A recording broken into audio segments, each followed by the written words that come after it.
கடனை திருப்பி செலுத்துவதற்கான நிலைவேற்று தன்மை காரணமாக இலங்கைக்கு சுமார் 17 பில்லியன் அமெரிக்க டாலர்கள் நன்மை. யுத்தத்தில் மாத்திரமன்றி அரசியலிலும் பொன்சேகா வரலாற்று வெற்றியை பதிவு செய்வார். ஜனாதிபதி கடூழிய சிறை தண்டனை விதிக்கப்பட்டுள்ள ஹிருணிகாவின் நிலை. நிதி ராஜாங்க அமைச்சர் வெளியிட்டுள்ள அறிவிப்பு.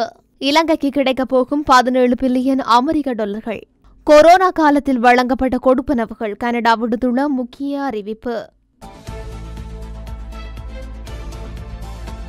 இருதரப்பு கடன் வழங்குநர்களுடனான கடன் மறுசீரமைப்பு செயல்முறை வெற்றியடைவதன் மூலம் இலங்கைக்கு சுமார் 17 பில்லியன் அமெரிக்க டாலர்கள் நன்மை கிடைக்கும் என வெளிநாட்டு அலுவல்கள் அமைச்சர் ஜனாதிபதி சட்டத்தரணி அலிசப்ரி தெரிவித்துள்ளார். அத்துடன் சர்வதேச பிணைமுறிகள் தொடர்பான பேச்சுவார்த்தைகள் வெற்றியடைய செய்வதற்கு இந்த நிலைமை உதவும் என்றும் அமைச்சர் மேலும் குறிப்பிட்டுள்ளார். ஜனாதிபதி ஊடக மையத்தில் வெள்ளிக்கிழமை நடைபெற்ற ஊடகவியலாளர் சந்திப்பிலேயே அமைச்சர் அலிசப்ரி இதனை தெரிவித்துள்ளார். இங்கு மேலும் கருத்து தெரிவித்த அமைச்சர் அலிசப்ரி 2022 ஏப்ரல் 12ஆம் தேதி குறிப்பிட்ட அளவு வெளிநாட்டு கடன்களை திருப்பி செலுத்துவதை தற்காலிகமாக நிறுத்த இலங்கை முடிவு செய்தது. அமெரிக்க டாலருக்கு நிகரான ரூபாவின் பெறுமதி 600, 700, 1000 ஆக உயரும் என்று அன்று சிலர் குற்றம் சாட்டியிருந்தனர். ஆனால் நாம் அந்த நிலைமையை கட்டுப்படுத்தினோம். சர்வதேச நாணய நிதியத்துடனான ஒப்பந்தத்தில் கடனை மறுசீரமைக்குமாறு எமக்கு தெரிவிக்கப்பட்டிருந்தது. அதற்காக லாசட் நிறுவனத்தை எமது பிரதிநிதியாகவும் சட்ட விடயங்களுக்கு கிளிபர்ட் ஹைட்ஸ் நிறுவனமும் நியமிக்கப்பட்டன. இதன்போது நாம் முதலில் உள்நாட்டு கடன் மறுசீரமைப்புக்காக நடவடிக்கை எடுத்தோம். இவ்வாறான செயற்பாடுகள் முன்னெடுக்கப்பட்ட போதும் பலதரப்பு நிறுவனங்களின் கடனை செலுத்துவதற்காக ஒரு நாடாக நாம் செயல்பட்டு வந்தோம் என்பதும் குறிப்பிடத்தக்கது. இதுவரை இருதரப்பு கடன் வழங்கும் நாடுகளுடன் கடன் மறுசீரமைப்பை வெற்றிகரமாக முடித்துள்ளோம். இந்தியா, ஜப்பான் மற்றும் பிரான்ஸ் ஆகிய நாடுகள் ஒன்றிணைந்து இருதரப்பு கடன் முகாமைத்துவத்திற்கான உத்தியோகபூர்வ கடன் வழங்குனர் குழுவை உருவாக்கி அதற்காக செயற்பட்டன. அதே சமயம் சீனாவுடனும் பேச்சுவார்த்தை நடத்தினோம். இவை அனைத்திலும் முடிவில் நாம் வெற்றி பெற்றுள்ளதுடன் கடனை திருப்பி செலுத்தும் நிலைபேறான நாடாக மாறியுள்ளோம். இந்த வெற்றியின் மூலம் இலங்கைக்கு சுமார் 17 பில்லியன் அமெரிக்க டாலர்கள் நன்மை கிடைக்கும். மேலும் நமது நாட்டுக்கு மேலும் பல்வேறு விதமான நன்மைகள் கிடைக்கும். மேலும் சர்வதேச பிணைமுறிகள் வைத்திருப்பவர்களுடனான பேச்சுவார்த்தைகளை வெற்றியடைய செய்வதற்கு இந்த வெற்றி உதவும் என்பதை கூற வேண்டும். இப்போதும் அது தொடர்பான கலந்துரையாடல்கள் இடம்பெற்று வருகின்றன. ஃபீல்டு மார்ஷல் சரத் பொன்சேகாவின் சேவை ராணுவ தளபதியாகவோ பாராளுமன்ற உறுப்பினராகவோ முடிவடைந்து போவதில்லை. அவர் நாட்டுக்கு சேவையாற்றுவதற்கு இன்னும் வாய்ப்புகள் உள்ளன. யுத்த காலத்தில் மாத்திரமன்றி அரசியல் களத்திலும் வரலாற்று வெற்றியை அவர் பதிவு செய்வார் என்று தான் நம்புவதாக ஜனாதிபதி ரணில் விக்ரமசிங்க தெரிவித்துள்ளார். ஃபீல்டு மார்ஷல் சரத் பொன்சேகாவின் ராணுவ தளபதி நாட்டுக்கு வழங்கிய வாக்குறுதி நூல் வெளியீட்டு விழா வெள்ளிக்கிழமை கொழும்பு தாமரை தடாகத்தில் நடைபெற்றது. இந்த நிகழ்வில் சிறப்பு விருந்தினராக கலந்து கொண்டு உரையாற்றிய போது இதனை தெரிவித்த ஜனாதிபதி மேலும் குறிப்பிடுகையில், ஃபீல்டு மார்ஷல் பொன்சேகா வழங்கிய வாக்குறுதிக்கு அமைய ராணுவ தளபதியாக பொறுப்பேற்று 3 தசாப்தமாக யுத்தத்தை நிறைவு செய்தார். அதன் காரணமாக அவர் ஃபீல்டு மார்ஷல் தர முயற்பட்டார். இலங்கையில் ஃபீல்டு மார்ஷல் செயற்பட்ட ஒரே ஒரு ராணுவ தளபதி அவர் மாத்திரமே. யுத்தம் நிறைவடைந்த பின்னர் யாழ்ப்பாணத்தில் அமைதியை நிலைநாட்ட வேண்டிய தேவை காணப்பட்டது. அதற்காக அங்கு ராணுவத்தின் ஒரு முழுமையான படையணி கட்டமைப்பில் பயன்படுத்தப்பட வேண்டும் என்று கோரப்பட்டது. ஆனால் நான் சரத் பொன்சேகாவை நியமித்தேன். காரணம், பொன்சேகா என்ற ஒரு நபர் ஒரு படையணிக்கு சமமானவர் என்பதால் ஆகும். யுத்த காலத்தை போன்று அரசியலிலும் பல்வேறு போராட்டங்கள் எதிர்கொண்டுள்ளார். சவால்களையும் சந்தித்துள்ளார். அவற்றில் வெற்றியும் பெற்றுள்ளார். அதேபோன்று எதிர்காலத்திலும் அவர் நிச்சயம் வெற்றியை பதிவு செய்வார். எனவே அவரது சேவை ராணுவ தளபதியாகவோ பாராளுமன்ற உறுப்பினராகவோ நின்றுவிடப் போவதில்லை. நாட்டுக்கு சேவை செய்வதாக இன்னும் வாய்ப்புகள் உள்ளன என்று நான் விரும்புகின்றேன் என்றார்.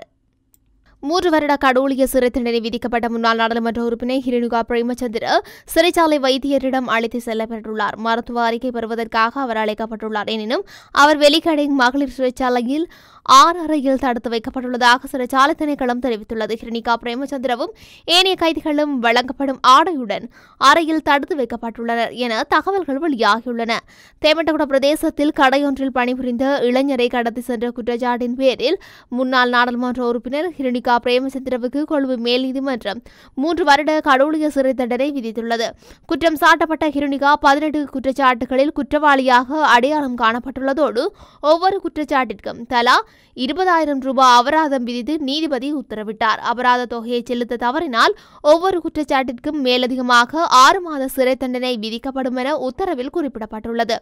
இதேவேளை ஹிருணிகாவுக்கு வழங்கப்பட்ட தண்டனைக்கு எதிராக எதிர்வரும் திங்கட்கிழமை மேன்முறையீடு செய்யவுள்ளதாக அவரின் சட்டத்தரணிகள் தெரிவித்துள்ளனர்.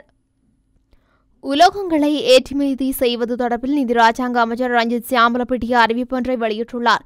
இதன்படி எதிர்காலத்தில் உலோகங்களை ஏற்றுமதி செய்வார்கள் கைத்தொழில் அமைச்சின் அனுமதியை பெற வேண்டும் என அறிவித்துள்ளார். உலோகம் தொடர்பான தொழில்துறையை பிரதிநிதித்துவப்படுத்தும் அதிகாரிகள் குழுவுடன் இடம்பெற்ற கலந்துரையாடலின் போதே அமைச்சர் இதனை தெரிவித்துள்ளார். உலோக கழிவுகள், இரும்பு தொடர்பான உபகரணங்கள் மற்றும் செம்பு, பித்தளை, அலுமினியம், சீனாவேர் மற்றும் வெள்ளை இரும்பு போன்ற குப்பை பொருட்கள் சட்டவிரோதமாக ஏற்றுமதி செய்யப்படுகின்றன. அதனால் ஏற்பட்ட நிதி இழப்புகள் குறித்தும் அமைச்சர் வலியுறுத்தியுள்ளார். உலோகம், இரும்பு, அது தொடர்பான உபகரணங்கள் மற்றும் பழைய பொருட்களை சட்டவிரோதமாக ஏற்றுமதி செய்வதை தடுக்கும் நடவடிக்கையாக இந்த முடிவு எடுக்கப்பட்டுள்ளதாக தெரிவிக்கப்படுகின்றது.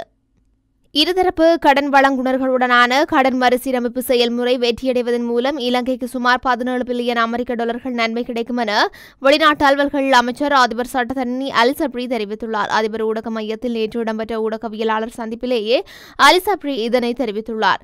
இங்கு மேலும் கருத்து தெரிவித்த அவர் 2022 ஏப்ரல் 12ஆம் தேதி குறிப்பிட்ட அளவு வெளிநாட்டு கடன்களை திருப்பி செலுத்துவதை தற்காலிகமாக நிறுத்த இலங்கை முடிவு செய்ததை அமெரிக்க டாலருக்கு நிகரான ரூபாவின் பெறுமதியாக உயரும் என்று அன்று சிலர் குற்றம் சாட்டியிருந்தனர். ஆனால் அந்த நிலைமையை கட்டுப்படுத்தினோம். சர்வதேச நாணய நிதியத்துடனான ஒப்பந்தத்தில் கடனை மறுசீரமைக்குமாறு நமக்கு தெரிவிக்கப்பட்டது. அதற்காக லாக்ஹெட் நிறுவனத்திடமிருந்து பிரதிநிதியாகவும் சட்ட விடயங்களுக்கான கிளிபர்ட் ஹார்ட்ஸ் நிறுவனம் நியமிக்கப்பட்டன. இதன்போது நாம் முதலில் உள்நாட்டு கடனை மறுசீரமைக்க நடவடிக்கை எடுத்தோம். இவ்வாறான செயற்பாடுகள் முன்னெடுக்கப்பட்ட போதும் பலதரப்பு நிறுவனங்களிடம் கடனை செலுத்துவதற்காக ஒரு நாடாக நாம் செயல்பட்டு வந்தோம் என்பதும் குறிப்பிடத்தக்கது.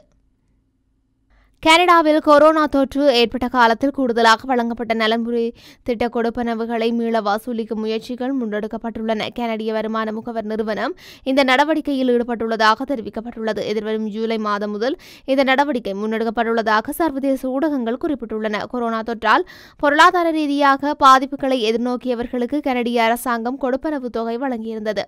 கொரோனா தொற்றால் பொருளாதார ரீதியாக பாதிப்புகளை எதிர்நோக்கியவர்களுக்கு கனடிய அரசாங்கம் கொடுப்பனவு தொகைகளை வழங்கியிருந்தது. இந்த நிலையில் சுமார் 9 மில்லியன் டாலர்கள் தனிப்பட்ட நபர்களுக்கு நலன்புரி கொடுப்பனவுக்கு கூடுதலாக செலுத்தப்பட்டுள்ளதாக சுட்டிக்காட்டப்பட்டுள்ளது. இவ்வாறு கூடுதல் தொகை பணம் பெற்று கொண்டவர்களிடமிருந்து அதனை மீண்டும் அறவீடு செய்யும் நடவடிக்கை சட்ட ரீதியாக முன்னெடுக்கப்படும் என கனடிய வருமான முகவர் நிறுவனம் அறிவித்துள்ளது. அத்துடன் கூடுதலாக பணம் பெற்றுக் கொண்டவர்களின் சம்பளங்கள் அல்லது வங்கிக் கணக்குகளூடாக மேலதிகமாக செலுத்தப்பட்ட தொகைகள் அறவீடு செய்யப்படலாம் எனவும் கூறப்பட்டுள்ளது.